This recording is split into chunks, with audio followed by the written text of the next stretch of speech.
देवोत्थानी भी पढ़ा गया है। इसके मातम की कथा इस प्रकार है कि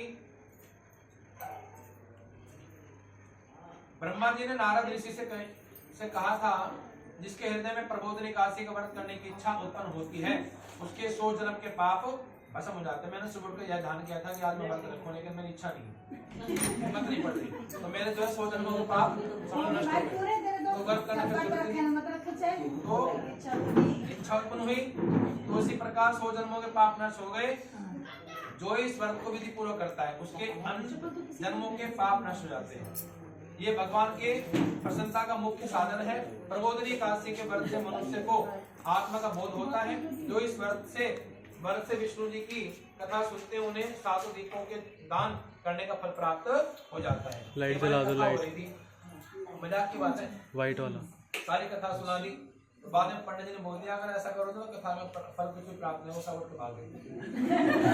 चलो चलो खड़ा यहाँ से, जब कुछ मिलना है तो क्यों बैठे हैं, चलो कुछ तो मिलेगा। तो लेकिन यहाँ से बात सब कुछ मिलेगा। तो जो कथावाचक की पूजा करते हैं, सुनो कान खोल, जो कथावाचक की पूजा करते हैं वह उत्तम लोक को प्राप्त करते हैं। कार्तिक मास में जो तुलसी का द्वारा भगवान का पूजन करता है उसके 10,000 जन्मों के पाप नष्ट हो जाते हैं। जो पुरुष कार्तिक में वृंदा का दर्शन करते हैं, तुलसा महारानी का दर्शन करते हैं, वह जरा युक्त तक वैकुंठ में निवास करते हैं। जो तुलसी का पेड़ लगाते हैं उनके वंश में कोई निसंतान नहीं होता। जो तुलसी की जड़ में जल चढ़ाते हैं उनकी वंश बेली सदैव फूली फली रहती है। जिस घर में तुलसी का पेड़ हो उसमें सर्प देवता निवास करते हैं और सभी देवता। यमराज के दूत वहां सपन में भी नहीं विचरते।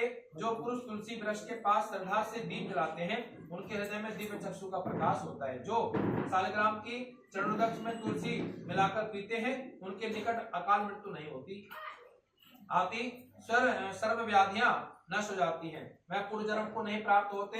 ऐसी पतित पावनी तुलसी जी का जन्म इस पूजन जो है इस मंत्र से करना चाहिए, ओम श्री वृंदाय नमः।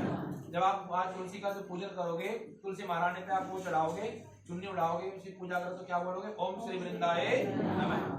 जो चातुर्मास या एकादशी में मौन धारण करते हैं उसे श्रवण सहित तिल का दान करना चाहिए। भाई सोना में दान करना जरूरी है। जो कार्तिक मास या चातुर्मास में नमक का त्याग करते उन्हें शर्करा का दान करना चाहिए। कार्तिक शुक्ला एकादशी से पुण्य तथा देवस्थानों में दीपक जलाने से महापुण्य की प्राप्ति होती है। बुद्धिमान पुरुष पूरा कार्तिक का महीना भी नदी तट और पूज्य स्थानों में दीपक जलाते हैं। तो प्रबोधनी एकादशी का महात्म सुनते ही अनेक गो का दान प्राप्त होता है। यह कथा बताई गई है। बोलो श्री बांके बिहारी लाल की। सबकी बताया गया कि जो कथा है हर पुराणों की सब अलग अलग कथा बताई गई, तो सारी है तो सारी भागवत। श्री कृष्ण गोविंद हरे मुरारी।